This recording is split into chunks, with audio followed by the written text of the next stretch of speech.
എല്ലാ പ്രേക്ഷകർക്കും രാവിലെയിലേക്ക് സ്വാഗതം. ഒരു പുതിയ വാർത്താ ദിനത്തിലേക്ക് എല്ലാ പ്രിയപ്പെട്ട പ്രേക്ഷകരെയും സ്വാഗതം ചെയ്യുകയാണ്.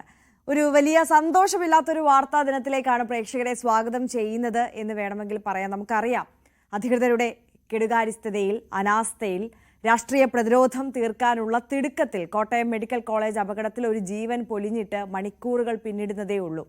നമ്മുടെ എല്ലാം മനസ്സിൽ മായാത്ത നോവായി മാറുകയാണ്.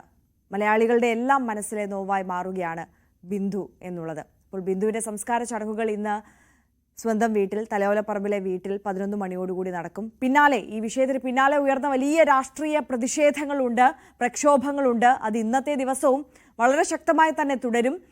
ഇന്നത്തെ വാർത്താ ദിനത്തിലെ ഒരു ശ്രദ്ധാ കേന്ദ്രമെന്ന് പറയുന്നത് ഈ വിഷയത്തിൽ ഊന്നി തന്നെയാകും. അപ്പോൾ നമുക്കെല്ലാം വിശദമായി നോക്കണം. അതിലേക്കൊക്കെ കടക്കുന്നതിന് മുമ്പ് രാവിലെയിൽ പതിവ് പോലെ നമ്മൾ ചുറ്റുപാടുമുള്ള വാർത്തകളിലേക്കാണ് ആദ്യം കടക്കുന്നത്. നോക്കാം നാട്ടിലെന്തുണ്ട്.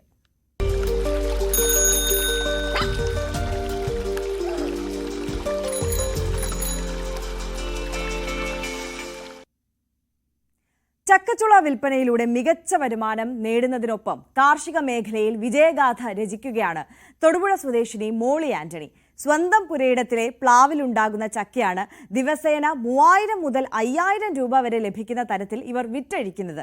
ചക്കയുടെ സീസൺ ആരംഭിക്കുന്ന ഡിസംബർ മുതൽ ജൂലൈ വരെയുള്ള കാലയളവിലാണ് ഈ ചക്കച്ചുള വിൽപ്പന. തൊടുപുഴ ആലക്കോട് സ്വദേശിയാണ് മോളിയും ഭർത്താവ് ആന്റണിയും. ഡിസംബറിൽ ചക്ക സീസൺ ആരംഭിക്കുന്നത് മുതൽ ജൂലൈ വരെ ഇവർ തിരക്കിലാണ്.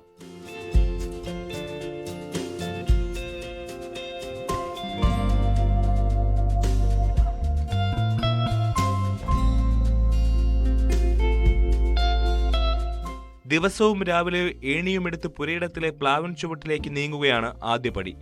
6.5 ഏക്കർ പുരയിടത്തിൽ 90 നാടൻ പ്ലാവുകളുണ്ട്. ഇതിൽ നിന്ന് ചക്കയുടെ വലിപ്പമനുസരിച്ച് 15 ചക്കകൾ വരെ ഒരു ദിവസം ശേഖരിക്കും. പിന്നീട് ഇത് വീട്ടിലെത്തിച്ച് വെട്ടിയുരുക്കി രാവിലെ 10-ന് മുൻപായി കാറ്റ്സിന്റെ വിപണി കേന്ദ്രത്തിലും മറ്റ് കടകളിലും എത്തിക്കും. പാകമായ ചക്കയുടെ ചുള വെട്ടിയുരുക്കി ചകിണി കളഞ്ഞ് കുരുവോടുകൂടിയും അല്ലാതെയും വിപണിയിലെത്തിക്കാറുണ്ട്. 25 മുതൽ 30 കിലോ വരെ ചക്കച്ചുളയാണ് ദിവസേന തൊടുപുഴ കാറ്റ്സ് ഓപ്പൺ മാർക്കറ്റിൽ വിൽപ്പനയ്ക്കെത്തിക്കുന്നത്. മക്കളെല്ലാം വിദേശത്ത് കഴിയുന്ന മോളി ആന്റണി ദമ്പതികൾക്ക് ചക്കച്ചുള വ്യാപാരം വരുമാനം മാത്രമല്ല, ജീവിതാസ്വാദനം കൂടിയാണ്. 4 ഏക്കർ വരുന്ന കൃഷിയിടത്തിൽ 100 പ്ലാവുകൾക്ക് പുറമെ റംബൂട്ടാൻ, തെങ്ങ് തുടങ്ങിയ കൃഷികളും ഇവർക്കുണ്ട്. കൂടുതൽ മൂല്യാധിഷ്ഠിത ഉൽപ്പന്നങ്ങളിലൂടെ ഈ രംഗത്ത് സജീവമാകാനാണ് ഇരുവർക്കും ഇഷ്ടം. ചക്ക പോലെ ഭക്ഷ്യയോഗ്യമായ ഉൽപ്പന്നം മറ്റുള്ളവർക്ക് കൂടി ലഭിക്കണമെന്ന ചിന്തയാണ് വരുമാനത്തെക്കാൾ ഉപരി തങ്ങൾക്ക് ഈ ജോലിയുമായി മുന്നോട്ടു പോകാൻ പ്രചോദനമെന്നും മോളി ആന്റണി പറയുന്നു. നമ്മുടെ നാട്ടിൽ ഇത് പണ്ട് പറമ്പിലിങ്ങനെ എന്താ പറയാ, ആർക്കും വേണ്ടാതെ ഒരു ഭക്ഷണ വസ്തുവായിട്ട് കാലെടുത്ത് വെക്കാൻ പറ്റാത്തൊരവസ്ഥയിൽ വന്നപ്പോൾ അതുപോലെ ഞങ്ങൾ കാർട്സ് എന്ന് പറയുന്ന ഒരു സ്ഥാപനം തൊടുപുഴ ആന്റണി സാറാണ് അതിൻ്റെ മേൽനോട്ടം വഹിക്കുന്നത്. അപ്പോൾ ഈ വാല്യൂ ആഡഡ് പ്രോഡക്റ്റായിട്ട് ഇതിനെ മാറ്റാം. ഒന്നാമത്തെ കാര്യം ഭക്ഷണ വസ്തു, പക്ഷേ ഇത് ആഹാരത്തിന് മാത്രമല്ല, അതിനേക്കാളേറെ നമ്മുടെ ഓരോ രോഗത്തിനും. ന്യൂസ് 18 തൊടുപുഴ. തിരുവനന്തപുരം വിഴിഞ്ഞം കടപ്പുറത്ത് വറുതിക്കാലത്തിന് വിരാമമിട്ട് കൊഴിയാളച്ചാകര. ചെറുവള്ളങ്ങളിൽ മത്സ്യബന്ധനം നടത്തിയവർക്ക് ഉൾപ്പെടെ വലയിൽ കുടുങ്ങിയത് കൊഴിയാളക്കൂട്ടമാണ്. ഇതോടെ മത്സ്യത്തൊഴിലാളികളും സന്തോഷത്തിലാണ്. അപ്രതീക്ഷിതമായി എത്തിയ ചാകര വിഴിഞ്ഞം കടപ്പുറത്തെ ആവേശത്തിലാക്കി. കടൽ ശാന്തമായതിനാൽ ഭൂരിഭാഗം തൊഴിലാളികളും മത്സ്യബന്ധനത്തിനായി പോയിരുന്നു. തിരിച്ചു വന്നതാകട്ടെ ചെറുവള്ളങ്ങൾ നിറയെ മീനുമായി. ഇതോടെ കൂടുതൽ വള്ളങ്ങൾ മീൻ പിടിക്കാനിറങ്ങി.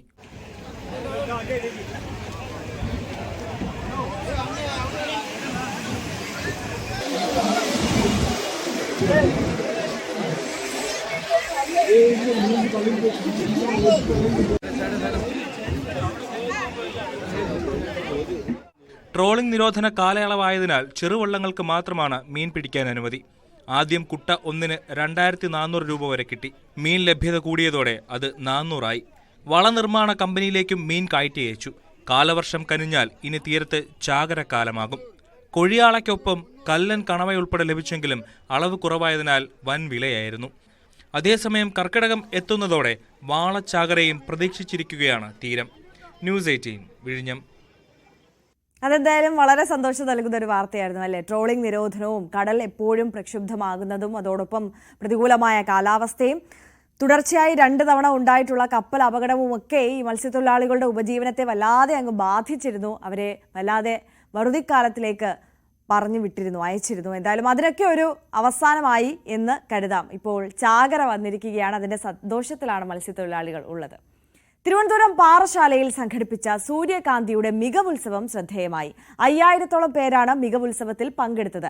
പാറശാല മണ്ഡലത്തിലെ വിദ്യാർത്ഥികളെയും അധ്യാപകരെയും ഒരു കുടക്കീഴിൽ എത്തിക്കുന്നതായിരുന്നു പദ്ധതി. പാറശാല മണ്ഡലത്തിലെ സമഗ്ര വിദ്യാഭ്യാസ പദ്ധതിയാണ് സൂര്യകാന്തി. മികവുത്സവത്തിന്റെ ഭാഗമായി SSLC, +2 പരീക്ഷകളിൽ ഉന്നത വിജയം നേടിയ വിദ്യാർത്ഥികളെയും വിരമിച്ച അധ്യാപകരെയും ആദരിച്ചു.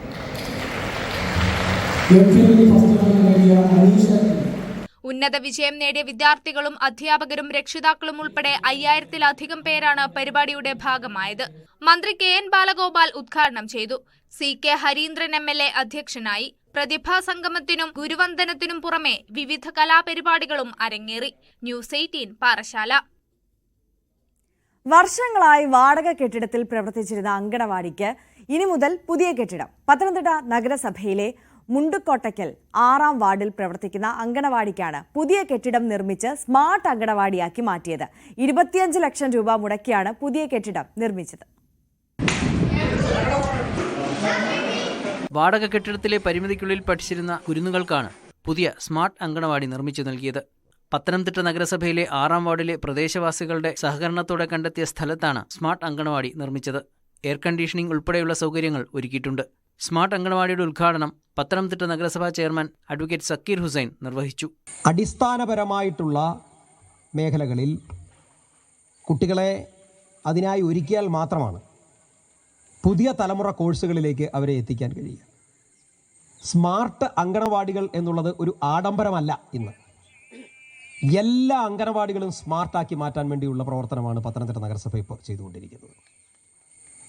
അതിപ്പോൾ തന്നെ 10 അങ്കണവാടികൾ പത്തനംതിട്ട നഗരസഭയിൽ സ്മാർട്ട് അങ്കണവാടികളായി പോകും. പ്രദേശവാസി വിട്ടു നൽകിയ സ്ഥലത്താണ് 25 ലക്ഷം രൂപ മുടക്കി സ്മാർട്ട് അങ്കണവാടി നിർമ്മിച്ചത്. ശീതീകരിച്ച കെട്ടിടത്തിൽ അടിസ്ഥാന സൗകര്യങ്ങളെല്ലാം ലഭ്യമാക്കിയിട്ടുണ്ട്. വാർഡ് കൗൺസിലർ ആൻസി തോമസ് അധ്യക്ഷത വഹിച്ച ചടങ്ങിൽ പത്തനംതിട്ട നഗരസഭ vice chairperson Amina Haidarali, MR Ajith Kumar, സംഘാടക സമിതി chairman Saji K Simon, Mercy Varghese തുടങ്ങിയവർ സംസാരിച്ചു. ന്യൂസ് 18 പത്തനംതിട്ട. പത്തനംതിട്ടയിലെ സ്മാർട്ട് അങ്കണവാടി വാർത്തയിൽ നിന്ന് നമ്മൾ നേരെ പോകുന്നത് ഇടുക്കിയിലേക്കാണ്. അവിടെ LP സ്കൂൾ കെട്ടിടത്തിലെ പരിമിതമായ സാഹചര്യത്തിൽ പ്രവർത്തിക്കുന്ന ഒരു സർക്കാർ കോളേജുണ്ട്. Santhanpara government arts and science college. 2018 ആരംഭിച്ച കോളേജിനായുള്ള കെട്ടിട നിർമ്മാണം വർഷങ്ങളായി പ്രഖ്യാപനത്തിൽ മാത്രം ഒതുങ്ങുകയാണ്. 1-ാം പിണറായി സർക്കാരിന്റെ കാലത്ത് വലിയ പ്രഖ്യാപനങ്ങളോടെയാണ് ഇടുക്കി ശാന്തൻപാറയിലെ കോളേജ് ആരംഭിച്ചത്. ഇടുക്കിയിലെ 3-ാമത്തെ ഗവൺമെന്റ് ആർട്സ് ആൻഡ് സയൻസ് കോളേജാണിത്. എന്നാൽ പൂപ്പാറ LP സ്കൂളിന്റെ കെട്ടിടത്തിലാണ് നിലവിൽ കോളേജിലെ ക്ലാസുകൾ പ്രവർത്തിക്കുന്നത്. കോളേജിനായി റവന്യൂ വകുപ്പിൽ നിന്ന് സ്ഥലവും വിട്ടുനൽകി. കെട്ടിട നിർമ്മാണത്തിനായി സർക്കാർ ആദ്യം 7 കോടി രൂപ അനുവദിച്ചെങ്കിലും 3 വർഷം കഴിഞ്ഞിട്ടും നിർമ്മാണം ആരംഭിക്കാത്തതിനാൽ ഭരണാനുമതി നഷ്ടമായി. കഴിഞ്ഞ ബജറ്റിൽ വീണ്ടും 20 കോടി രൂപ അനുവദിച്ചെങ്കിലും പൊതുമരാമത്ത് വകുപ്പ് കെട്ടിട വിഭാഗം റിവൈസ് എസ്റ്റിമേറ്റ് സമർപ്പിക്കാത്തതിനാൽ ടെൻഡർ നടപടികൾ വൈകുകയാണ്. 2018 7 കോടി രൂപ ഈ ഗവൺമെന്റ് പ്രാഥമിക നിർമ്മാണ പ്രവർത്തനത്തിന് വേണ്ടി പുതിയ കെട്ടിടത്തിന് വേണ്ടി നൽകിയെങ്കിൽ പോലും ഇന്ന് ഏകദേശം 8 വർഷക്കാലമായിട്ട് നിർമ്മാണ പ്രവർത്തനം ആരംഭിച്ചിട്ടില്ല എന്നുള്ളതാണ് യാഥാർത്ഥ്യം. 2018 7 കോടി രൂപ അനുവദിച്ച് ഏകദേശം 6-7 വർഷം പിന്നിട്ടിട്ട് ഇതുവരെ നിർമ്മാണ പ്രവർത്തനം തുടങ്ങിയിട്ടില്ല എന്നതിൻ്റെ പേരിൽ ഭരണാനുമതിയും നഷ്ടമായി. കഴിഞ്ഞ ബജറ്റിൽ 20 കോടി രൂപ ഇതിൻ്റെ നിർമ്മാണ പ്രവർത്തനം തുടക്കുന്നതിന് വേണ്ടി കൃത്യമായ ബജറ്റിൽ മാറ്റിവെച്ചിരുന്നു. എന്നാൽ റിവേഴ്സ് എസ്റ്റിമേറ്റ് കൃത്യമായ രീതിയിൽ പൊതുമരാമത്ത് വിഭാഗം നൽകിയിട്ടില്ല എന്നതിൻ്റെ പേരിൽ ഇന്ന് നടപടികൾ വെറും പേപ്പറിൽ മാത്രം മുന്നോട്ട് പോകുക. അപ്പോൾ കൃത്യമായിട്ട് പറഞ്ഞാൽ റവന്യൂ വിഭാഗം സ്ഥലം ഏറ്റെടുത്ത് നൽകിയിട്ട് പോലും ഇത് മുന്നോട്ട് പോകാൻ സാധിക്കാത്തത് PWD വിഭാഗത്തിൻ്റെ പൊതുമരാമത്ത് വിഭാഗത്തിൻ്റെ കൃത്യമായ അനാസ്ഥ കാരണമാണ് എന്നുള്ളതിൽ യാതൊരുവിധ സംശയവുമില്ല. കോളേജ് ഹോസ്റ്റലും കെട്ടിടവും ഉൾപ്പെടെ 105 കോടി രൂപയുടെ മാസ്റ്റർ പ്ലാനാണ് മുൻപ് തയ്യാറാക്കിയത്. നിലവിലെ ടെൻഡർ നടപടിയായി നിർമ്മാണം ആരംഭിച്ചാൽ 40 കോടി രൂപയുടെ വികസന പ്രവർത്തനങ്ങൾ നടക്കുമെന്നാണ് പ്രതീക്ഷ. അപര്യാപ്തതകളുടെ നടുവിലാണ് നിലവിൽ ക്ലാസുകൾ പ്രവർത്തിക്കുന്നത്. മറ്റൊരു വാടക കെട്ടിടത്തിലേക്ക് കോളേജിന്റെ പ്രവർത്തനം മാറ്റാൻ അധികൃതർ ശ്രമിക്കുന്നുണ്ട്. ഇത് കൺസ്ട്രക്ട് ചെയ്ത് വരാൻ എന്തായാലും 3 വർഷം എങ്കിലും എടുക്കുമെന്നുള്ളത് കൊണ്ട് ഗവൺമെന്റിനെ സമീപിക്കുകയും നമ്മളുടെ പരാധീനതകൾ അറിയിക്കുകയും ചെയ്തിട്ടുണ്ട്. അതിന്റെ ഭാഗമായിട്ട് നമ്മൾ ഈ കിംഫ്രയിൽ ഇവിടെ കിംഫ്ര ഒരു ബിൽഡിംഗ് ഉണ്ട്. അവിടെ ഏകദേശം 30,000 സ്ക്വയർ ഫീറ്റോളം വേക്കൻ്റ് ആയിട്ടുണ്ട്. നേരെ ആ 30,000 സ്ക്വയർ ഫീറ്റ് ഏറ്റെടുക്കുന്നതിന് വേണ്ടിയിട്ടുള്ള നടപടികൾ ഇപ്പോൾ പൂർത്തിയായി വരുന്നുണ്ട്. അതിൻ്റെ ഫൈനൽ സ്റ്റേജിലാണ്. അതിൻ്റെ റെന്റ് സർട്ടിഫിക്കറ്റ് സബ്മിറ്റ് ചെയ്യാൻ പറഞ്ഞിട്ടുണ്ട്. ഗവൺമെൻറ് ബാക്കി എല്ലാ അപ്രൂവലും തന്നു. റെന്റ് സർട്ടിഫിക്കറ്റ് റെന്റ് ഫിക്സ് ചെയ്ത് കഴിഞ്ഞാൽ കിംഫ്രയുടെ ബിൽഡിങ് നമ്മൾ 30,000 സ്ക്വയർ ഫീറ്റ് ഏറ്റെടുത്തുകൊണ്ട് അവിടെ ക്ലാസ് റൂമുകളും ലാബുകളും തരംതിരിച്ചുകൊണ്ട് നമുക്ക് പുതിയ കോഴ്സുകൾ തരാമെന്ന് അറിയിച്ചിട്ടുണ്ട്. ഏതൊക്കെയാണെന്ന് അറിയിച്ചിട്ടില്ല, എങ്കിലും നമ്മൾ അതിനു വേണ്ടിയിട്ട് പ്രപ്പോസലും കൊടുത്തിട്ടുണ്ട്. ബിരുദാനന്തര കോഴ്സുകളിലായി 300 സീറ്റുകൾ ഉണ്ടെങ്കിലും കോളേജിലെ അപര്യാപ്തതകൾ മൂലം ഓരോ വർഷവും അഡ്മിഷൻ എടുക്കുന്ന വിദ്യാർത്ഥികളുടെ എണ്ണവും കുറയുകയാണ്. കോളേജ് നിർമ്മാണം ഉടൻ തുടങ്ങണമെന്നാണ് ആവശ്യം. ന്യൂസ് 18 ഇടുക്കി. മലപ്പുറം വളാഞ്ചേരി വടക്കേക്കുളമ്പ് പ്രദേശത്ത് മാലിന്യ പ്രശ്നം രൂക്ഷമാകുന്നു. ദേശീയപാത നവീകരണ പ്രവൃത്തികൾ നടത്തുന്ന തൊഴിലാളികൾ താമസിക്കുന്ന ഇടത്താണ് കക്കൂസ് മാലിന്യം അടക്കമുള്ളവ നിറഞ്ഞിരിക്കുന്നത്. മഴ കനത്തതോടെ മാലിന്യം പരിസരത്ത് ദുരിതം തീർക്കുകയാണ്. ആറുവരിപ്പാത നിർമ്മാണത്തിനെത്തുന്ന തൊഴിലാളികൾ താമസിക്കുന്നിടത്തെ മാലിന്യങ്ങളാണ് വട്ടപ്പാറയിൽ സമീപവാസികളെ ബുദ്ധിമുട്ടിലാക്കുന്നത്. മഴ കനത്തതോടെ തൊഴിലാളികൾ വലിച്ചെറിയുന്ന മാലിന്യങ്ങൾ സമീപ വീടുകളിലേക്ക് ഒഴുകിയെത്തുന്നു. തൊട്ടടുത്ത പള്ളിയുടെ മുറ്റത്തേക്ക് ഒലിച്ചിറങ്ങുന്ന മാലിന്യം പിന്നീട് തോട്ടിലേക്കാണ് എത്തുന്നത്. ഭക്ഷണാവശിഷ്ടങ്ങളും മറ്റും അലക്ഷ്യമായി വലിച്ചെറിയുന്നത് പകർച്ചവ്യാധികൾക്ക് വഴിയൊരുക്കുമെന്നാണ് ആശങ്ക. വളരെ ഭയാനകമായ കാഴ്ചകളാണ് കണ്ടത്. അവിടെ ഫുഡിൻ്റെ വേസ്റ്റും കക്കൂസ് മാലിന്യവും മറ്റെല്ലാം പരന്ന് കിടക്കുകയാണ്. പ്ലാസ്റ്റിക് അടക്കമുള്ള മാലിന്യങ്ങൾ അതിൽ നിന്നുള്ള വെള്ളമാണ് ഈ തോട്ടിലേക്ക് ഒഴുകി പോകുന്നത്. ഇതിൻ്റെ ബന്ധപ്പെട്ട ആളുകളെയും അതുപോലെ തന്നെ വളാഞ്ചേരി നഗരസഭാ സെക്രട്ടറിയൊക്കെ വിവരം അറിയിച്ചിട്ടുണ്ട്.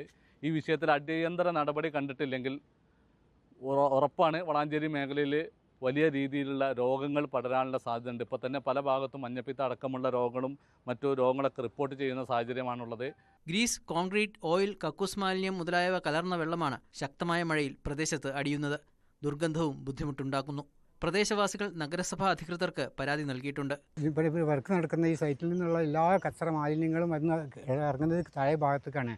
അവിടെ പള്ളി, മദ്രസ അതുപോലെ മറ്റുള്ള വീടുകളിലേക്ക്, കിണറ്റിലേക്കും മുറ്റത്തേക്കും ഒക്കെ ഈ വെള്ളം പടർന്നിട്ട് കുട്ടികൾക്കൊക്കെ വളരെ പ്രയാസമുണ്ട്. പള്ളിയുടെ മുറ്റത്താണ് ഇപ്പോൾ ഈ വെള്ളമൊക്കെ വന്ന് അടിയുന്നത്. അവിടുന്ന് അങ്ങനെ മറിഞ്ഞു പോകുന്നത് വളാഞ്ചേരി തോട്ടിലേക്കാണ് ഒഴുകി പോകുന്നത്. 2 വർഷം മുമ്പും സമാന അവസ്ഥയുണ്ടായിരുന്നു. നാട്ടുകാരുടെ പരാതിയിൽ അന്ന് നടപടിയെടുത്തെങ്കിലും ഇപ്പോൾ 2 ആഴ്ചയായി പ്രശ്നം വീണ്ടും രൂക്ഷമായിരിക്കുകയാണ്.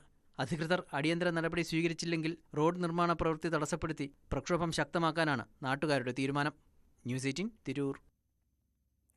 പട്ടാമ്പി നമ്പ്രം നിവാസികളുടെ ഒരു വലിയ ദുരിതത്തിന്റെ വാർത്തയിലേക്കാണ് നമ്മൾ പോകുന്നത്. സഞ്ചരിക്കാൻ ഒരു റോഡുണ്ടോ എന്ന് ചോദിച്ചാൽ ഉത്തരമില്ലാത്ത അവസ്ഥയിലാണ് പാലക്കാട് പട്ടാമ്പി നമ്പ്രം നിവാസികൾ. കാരണം വർഷങ്ങളായി മൺപാതയിലൂടെയാണ് ഇവിടുത്തുകാരുടെ സഞ്ചാരം. മഴ പെയ്തതോടെ ചെളിക്കെട്ട് കടന്നു വേണം പ്രധാന പാതയിലെത്താൻ. കൂടാതെ പ്രദേശത്തെ അറവുശാലയുടെ പ്രവർത്തനവും നാട്ടുകാർക്ക് തലവേദനയാവുകയാണ്. 5 വർഷമായി ഇതാണ് അവസ്ഥ. പാടത്തിന് നടുവിലൂടെ കെട്ടിപ്പൊക്കിയ 14 അടി വീതിയുള്ള ഒരു മൺപാതയാണ് നമ്പ്രം നിവാസികൾക്ക് സഞ്ചരിക്കാനാകെയുള്ളത്. വെള്ളാംകുളങ്ങര പ്രദേശത്തെ 15 കുടുംബങ്ങളുടെ ഏക ആശ്രയമാണ് ഈ പാത. മഴ പെയ്താൽ ഇവിടെ ചെളിക്കെട്ട് രൂപപ്പെടും. ചെളിക്കെട്ടിൽ വാഹനങ്ങൾ താഴുന്നതും പതിവാണ്. വലിയ യാത്രാ ദുരിതമാണ് ഇവർ അനുഭവിക്കുന്നത്. ഒരു 10-60-100 മീറ്ററോ 90 മീറ്റർ അതിലധികമില്ല, 90 മീറ്റർ. അത് ശരിക്കും 3 സ്റ്റെപ്പായിട്ടാണ് കെട്ടി. 90 മീറ്റർ ഇതിൽ കെട്ടിയിട്ടുണ്ട് എന്നല്ലാതെ കണ്ട് ഇതിന് വേറെ ഒന്നും ചെയ്തിട്ടില്ല. ആ ചളിയും മണ്ണും കുറച്ചും ഇങ്ങനെ കിടങ്ങാന്നല്ലാതെ ഇപ്പോൾ ഇത് കൂടുതൽ യാത്രാ സൗകര്യം ഇല്ലാതായി കിടക്കുക. നല്ലൊരു മഴ ചെയ്തത് കൂടെ പോകാൻ പറ്റാത്ത നല്ലൊരു മഴ അല്ലാതെ ഇപ്പോഴത്തെ കണ്ടീഷൻ തന്നെ ഇത് ഇപ്പം ഇങ്ങനെ പോകണം. 1 മാസത്തിന് മേലായി മഴ എന്ന് തുടങ്ങി, അന്ന് മുതൽ തുടങ്ങിയതാ ഈ ദുരിതം. മൺപാതയൊന്ന് ടാർ ചെയ്ത് ഗതാഗത യോഗ്യമാക്കാൻ പ്രദേശവാസികൾ മുട്ടാത്ത വാതിലുകളില്ല. പാടമായതുകൊണ്ട് രാത്രിയായാൽ ഇഴജന്തുക്കളുടെ ശല്യവും രൂക്ഷമാകും. മഴക്കാലത്ത് ഇരുചക്രവാഹനം റോഡിൽ നിർത്തി നടന്നാണ് പലരും വീടുകളിൽ പോകുന്നത്. രോഗികളെ ആശുപത്രിയിൽ എത്തിക്കാനാണ് ഏറെ പ്രയാസം. സൂക്കടായ ഒരാളിൻ്റെ ഒരു ഡയാലിസിസ് ചെയ്യുന്നതാണ്. അവർക്ക് ഇങ്ങോട്ട് വണ്ടി വരാത്തിട്ട് നല്ല ബുദ്ധിമുട്ടാണ് അവർക്ക്. ഞങ്ങൾ വല്ലാത്ത ബുദ്ധിമുട്ടിലാണ് അങ്ങോട്ട്. ഞങ്ങൾ 5 വർഷമായി ഇതിന് നടക്കണം. ഒന്നും അവർ ചെയ്തിട്ടില്ല. ഞങ്ങളങ്ങോട്ട് വിളിക്കുമ്പോൾ അവർ ചെയ്യാന്ന് പറയുന്നല്ലാണ്ട് ഇതുവരെ ഒന്നും ചെയ്തിട്ടില്ല. പ്രദേശത്ത് പ്രവർത്തിക്കുന്ന 2 അറവുശാലയിൽ നിന്നുള്ള ദുർഗന്ധം അസഹനീയമാണ്. മാംസാവശിഷ്ടങ്ങൾ ഭക്ഷിക്കാനെത്തുന്ന തെരുവുനായകളുടെ ശല്യവും മറ്റൊരു പ്രതിസന്ധിയാണ്. നടക്കാൻ തീരെ വയ്യ. മക്കളെ പിന്നാലെ കൂടിയിട്ട് അത് നടക്കാൻ വയ്യ. അങ്ങനെ ഇടങ്ങാറില്ല, നല്ല ബുദ്ധിമുട്ടില്ല. സ്മെല്ല് എന്തെങ്കിലും വരാറുണ്ടോ? ഭയങ്കര സ്മെല്ലാണ് ബുദ്ധിമുട്ട്. ഇവിടെ പ്രദേശവാസികൾ എന്തെങ്കിലും പ്രതിഷേധ കാര്യങ്ങൾ എന്തെങ്കിലും നടത്തിയിരുന്നു ഇതിനെതിരെ? ആ ഞങ്ങളൊക്കെ പറഞ്ഞു, ഞങ്ങളെല്ലായിടത്തും പോയി ഇങ്ങനെ പരാതിയൊക്കെ കൊടുത്ത് ഇപ്പോൾ ഒരാഴ്ച മുമ്പ് 2 ദിവസം മുമ്പേ പഞ്ചായത്തിൽ പോയി പരാതി കൊടുത്തിട്ടുണ്ട്. പക്ഷേ ഈ 5 വർഷമായിട്ട് ഈ നഗരസഭ ഈ പ്രദേശത്ത് ഒരു രൂപയുടെ ഫണ്ട് പോലും വച്ചിട്ടില്ല. ഇവിടുത്തെ മെമ്പർ അത് ഒരു ഫണ്ട് അവർക്ക് കിട്ടുന്ന വീട്ടിൽ ഒരു ഫണ്ട് വെച്ചാൽ അതിൽ കാണുന്നില്ല. പ്രശ്നത്തിന് അടിയന്തര പരിഹാരമാണ് നാട്ടുകാർ തേടുന്നത്. ന്യൂസ് 18 പാലക്കാട്. തിരുവനന്തപുരം തിരുവല്ലത്ത് പനത്തുറക്കടവിൽ പാലത്തിനായി ജനങ്ങളുടെ കാത്തിരിപ്പിന് 4 പതിറ്റാണ്ടിന്റെ പഴക്കമുണ്ട്. നിലവിലുള്ള കടത്തുവള്ളങ്ങൾ കൂടെ സാമൂഹ്യ വിരുദ്ധർ നശിപ്പിച്ചതോടെ ദുരിതത്തിലാണ് പ്രദേശവാസികൾ. തിരുവല്ലം വെള്ളാർ വാർഡിലെ പനത്തുറ പ്രദേശവാസികളുടെ 40 വർഷത്തെ ആവശ്യമാണ് പാലം എന്നത്. 1985 ഇതിലേക്കായി തറക്കല്ലിട്ടെങ്കിലും ഇപ്പോഴും അത് വെള്ളത്തിൽ തന്നെയാണ്. പ്രദേശവാസികളുടെ ഏക ആശ്രയം കടത്തുവള്ളങ്ങളാണ്. എന്നാൽ സാമൂഹ്യവിരുദ്ധർ കടത്തുവള്ളങ്ങൾ നശിപ്പിച്ചതോടെ പ്രദേശവാസികൾ വലിയ ദുരിതത്തിലായി. ഏതാനും ദിവസങ്ങൾക്ക് മുമ്പാണ് രാത്രി കടത്തുവള്ളം അടിച്ചു തകർത്തത്. മറ്റൊരു വെള്ളത്തിന്റെ കെട്ടഴിച്ചുവിട്ടും നശിപ്പിച്ചു. വിള്ളലുകൾ വീണ വള്ളങ്ങൾ കടവിൽ തന്നെ താഴ്ന്നു. പോലീസിൽ പരാതി നൽകിയെങ്കിലും ആരെയും പിടികൂടിയില്ല. താൽക്കാലികമായി ഒരു വള്ളം തരപ്പെടുത്തി യാത്രാപ്രശ്നം പരിഹരിച്ചെങ്കിലും അത് ശാശ്വതമല്ല. Panathura government LPS, Vazhamuttam government HS, Panathura Subrahmanya ക്ഷേത്രം, പനത്തുറ മുസ്ലിം ജമാഅത്ത് എന്നിവിടങ്ങളിലേക്ക് പോകുന്നവർ മാത്രമല്ല നിരവധി പേരാണ് ദിനംപ്രതി കടത്തിനെ ആശ്രയിച്ചെത്തുന്നത്. വള്ളം തകർന്ന സാഹചര്യത്തിൽ പലർക്കും കിലോമീറ്ററുകൾ അധികമായി സഞ്ചരിക്കേണ്ടി വരുന്നു. നഗരസഭ വർഷങ്ങളായി ഏർപ്പെടുത്തിയ കടത്താണ് നിലച്ചത്. അതിനാൽ ശാശ്വത പരിഹാരമായി പാലം എന്ന ദീർഘനാളത്തെ ആവശ്യം വീണ്ടും ശക്തമായി ഉന്നയിക്കുകയാണ് പ്രദേശവാസികൾ. ന്യൂസ് 18 തിരുവല്ലം. പാലക്കാട് പട്ടാമ്പി കുളപ്പുള്ളിയിലെ സംരക്ഷണ ഭിത്തി നിർമ്മാണം അശാസ്ത്രീയമെന്ന് പരാതി. റോഡ് നവീകരണത്തിന്റെ ഭാഗമായുള്ള സംരക്ഷണ ഭിത്തി നിർമ്മാണത്തിന് എതിരെയാണ് ഈ ആരോപണം. ഉദ്യോഗസ്ഥരുടെ മേൽനോട്ടമില്ലെന്നും മതിയായ സാമഗ്രികൾ ഉപയോഗിക്കുന്നില്ലെന്നുമാണ് ആരോപണം. ഓങ്ങല്ലൂർ മഞ്ഞളുങ്ങൽ പാടത്തിനോട് ചേർന്നുള്ള സംരക്ഷണ ഭിത്തി നിർമ്മാണത്തിനെതിരെയാണ് ആരോപണം. കനത്ത മഴയിലാണ് കോൺക്രീറ്റിംഗ് നടക്കുന്നത്. ഇതിന് ഉപയോഗിക്കുന്ന സാമഗ്രികൾക്ക് ഗുണനിലവാരം ഇല്ലെന്നാണ് പ്രധാന ആരോപണം. പട്ടാമ്പി കുളപ്പുള്ളി റോഡ് നവീകരണത്തിന്റെ ഭാഗമായാണ് സംരക്ഷണ ഭിത്തി നിർമ്മിക്കുന്നത്. പ്രവൃത്തികൾക്ക് മേൽനോട്ടം വഹിക്കാൻ ഉദ്യോഗസ്ഥരില്ലെന്നും കോൺക്രീറ്റിംഗ് ശരിയായ രീതിയിലല്ലെന്നും ആരോപണമുണ്ട്. സൈഡ് ഭിത്തി കോൺക്രീറ്റ് ചെയ്യാണ്. അപ്പോൾ വെറുതെ വന്ന് നോക്കി നോക്കുമ്പോൾ വളരെ ചെറിയ കമ്പി, അതന്നെ ഞങ്ങളെ കണ്ടപ്പോൾ മുകളിൽ നിന്ന് കമ്പി അടിച്ചിറക്കുന്ന ഒരു സംവിധാനമാണ് ഉണ്ടായത്. അതിന്റെ വീഡിയോ കാര്യങ്ങളൊക്കെ നമ്മൾ ചെയ്തിട്ടുണ്ട്. പോരാതെ ഒരു വൈബ്രേറ്റർ എവിടെ വെച്ചപ്പോൾ ഒരു വൈബ്രേറ്റർ കംപ്ലൈന്റ് ആണെന്ന് പറഞ്ഞു. ഒരു AO ഉത്തരവാദിത്തപ്പെട്ട ഒരു ഉദ്യോഗസ്ഥന്മാരെ ഒരാൾ ഇവിടെ ഇല്ല. ഇപ്പോൾ നമ്പറിൽ ഷൊർണൂർ AXO അടക്കമുള്ള ആളുകളെ വിളിച്ചപ്പോൾ അവരാരും ഫോൺ എടുക്കുന്നില്ല. ഇതാണ് ഇവിടുത്തെ അവസ്ഥ ഉള്ളത്. അപ്പോൾ അടിയന്തരമായിട്ട് ഉത്തരവാദിത്തപ്പെട്ട ഉദ്യോഗസ്ഥരുടെ ഇടപെട്ട് ഇതിനൊരു തീരുമാനം ഉണ്ടാക്കണം. KRFBയുടെ മേൽനോട്ടത്തിലാണ് റോഡ് നവീകരണം. 3 തൊഴിലാളികൾ മാത്രമാണ് ഇവിടെ ജോലി ചെയ്യുന്നത്. അപാകതകൾ പരിഹരിച്ചില്ലെങ്കിൽ റോഡ് ഇടിയുന്നതിനും കാരണമാകുമെന്നും ആശങ്കയുണ്ട്. ഈ പാടത്തിന്റെ സൈഡിൽ മണ്ണിട്ട് ഉയർത്തിയ ഈ ഭാഗത്ത് ഒരു കൊടക്കമ്പി പോലുള്ള ഒരു കമ്പിയാണ് ഇതിന്റെ മേലെ ഇട്ട് ഒരു വൈബ്രേഷൻ മെഷീനിന്റെ സഹായം കൂടി ഇല്ലാതെ ഇവിടെ ഈ നിർമ്മാണ പ്രവൃത്തികൾ നടക്കുന്നത്. ബന്ധപ്പെട്ട അധികാരികൾ ഇതിന്റെ ഈ നിർമ്മാണ പ്രവൃത്തി നടക്കുന്ന ഭാഗത്ത് കാണുകയോ MLA ഇപ്പൊ കോണ്ടാക്ട് ചെയ്തപ്പോൾ MLA ഫോണ് പോലും എടുത്തിട്ടുണ്ടായിരുന്നില്ല. ഇത്തരത്തിലുള്ള ഒരു അവസ്ഥയിലാണ് നമ്മൾ കേരളത്തിന്റെ പല ഭാഗങ്ങളിലും റോഡുകൾ ഇടിഞ്ഞു വീഴുന്നതും താഴ്ന്നു പോകുന്ന ഒരവസ്ഥകളൊക്കെ കാണുന്നുണ്ട്. റോഡ് നിർമ്മാണത്തിന്റെ ഭാഗമായി പൊട്ടിയ കുടിവെള്ള പൈപ്പുകൾ പുനഃസ്ഥാപിക്കാനുള്ള നടപടികളും വൈകുന്നതായി പഞ്ചായത്ത് അംഗം മുസ്തഫ പറഞ്ഞു. 2 ആഴ്ചയായി 150 പരം കുടിവെള്ള കണക്ഷനുള്ള ഈ ഭാഗത്തേക്ക് വെള്ളമില്ല. പ്രധാനപ്പെട്ട ആളുകളേക്ക് ശ്രദ്ധയിൽ ഈ വിഷയം പെടുത്തിയപ്പോൾ പിന്നീട് ശരിയാക്കി തരും എന്നൊക്കെയാണ് പറയുന്നത്. വാട്ടർ അതോറിറ്റിയുമായിട്ട് ബന്ധപ്പെട്ടപ്പോൾ 2 ആഴ്ച കഴിയും എന്നാണ് പറയുന്നത്. ഞങ്ങൾക്ക് റോഡിന് വികസനത്തിനോ മറ്റുള്ളതിനോ ആരും എതിരല്ല.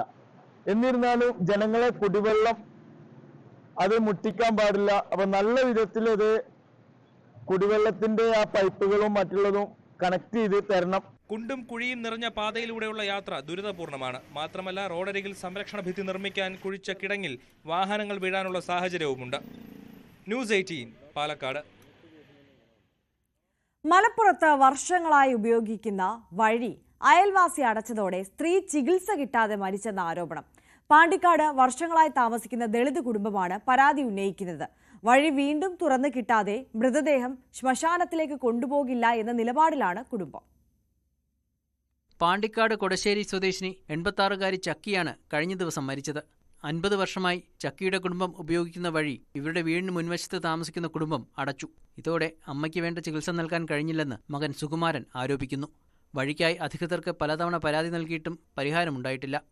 വഴി തിരിച്ചു കിട്ടിയാലേ അമ്മയുടെ മൃതദേഹം ശ്മശാനത്തിലേക്ക് കൊണ്ടുപോകൂ എന്ന നിലപാടിലാണ് മകൻ. 11 സെന്റ് അല്ലേ, 14 സെന്റ് സ്ഥലം 3 സെന്റ് എവിടുന്നാണ് ഇതുവരെ ഉദ്യോഗസ്ഥന്മാർ ചോദിച്ചിട്ടില്ല.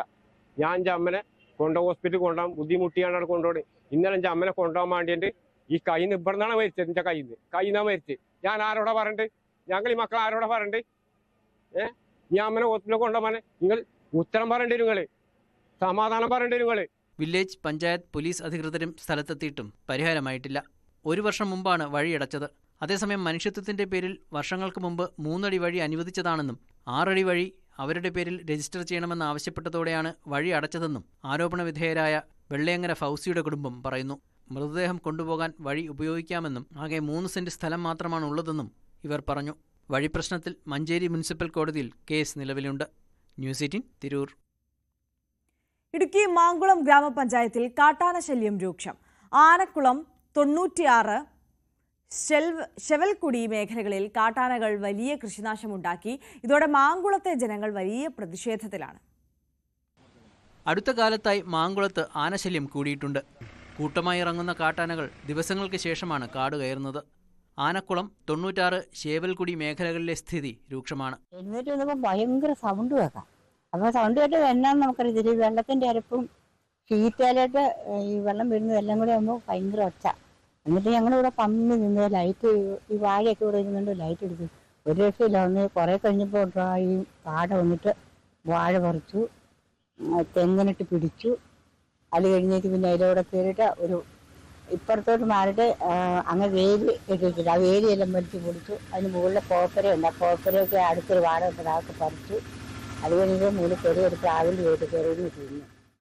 സ്ഥിരമായി ജനവാസ മേഖലകളിൽ ഇറങ്ങുന്ന കാട്ടാനകൾ വ്യാപകമായി കൃഷി നശിപ്പിക്കുന്നു. ഏക്കർ കണക്കിന് പ്രദേശത്ത് കൃഷി നശിച്ചതോടെ കർഷകർ വലിയ പ്രതിഷേധത്തിലാണ്. രാത്രിയും പകലും വീടുകൾക്ക് സമീപം ആനകൾ തമ്പടിക്കുന്നു. ഫെൻസിംഗ് ഉൾപ്പെടെയുള്ള പ്രതിരോധ മാർഗങ്ങൾ സമയബന്ധിതമായി പൂർത്തിയാക്കാത്തതാണ് ദുരിതം ഇരട്ടിയാകാൻ കാരണം. വനം വകുപ്പിന്റെ ഇടപെടൽ കാര്യക്ഷമമാക്കണമെന്നാണ് ആവശ്യം. News 18 Idukki. Muthoot mini financiers KSRTCക്ക് 2600 ഡസ്റ്റ് ബിന്നുകൾ സ്പോൺസർ ചെയ്തു. മെച്ചപ്പെട്ട മാലിന്യ സംസ്കരണം, വൃത്തിയുള്ള പൊതുഗതാഗത സംവിധാനം, പരിസ്ഥിതി ഉത്തരവാദിത്തം, കേരളത്തിലെ പൊതുഗതാഗത സംവിധാനത്തിലെ വൃത്തി സംബന്ധിച്ച കൂടുതൽ പൊതുജന ബോധവൽക്കരണം എന്നിവ ലക്ഷ്യമിട്ടാണ് നടപടി. ഇങ്ങനെ നൽകുന്ന ബിന്നുകളിൽ 2000 എണ്ണം KSRTC ബസ്സുകളിലും 600 എണ്ണം സംസ്ഥാനത്തെ വിവിധ ബസ് സ്റ്റേഷനുകളിലും പ്രയോജനപ്പെടുത്തും. പത്തനാപുരം KSRTC ബസ് സ്റ്റേഷനിൽ നടന്ന ചടങ്ങിൽ ഗതാഗത മന്ത്രി KB Ganesh Kumar, Muthoot mini financiers senior zonal manager Sreejith CU, AVP marketing and sales IS Pradeep തുടങ്ങിയവർ പങ്കെടുത്തു.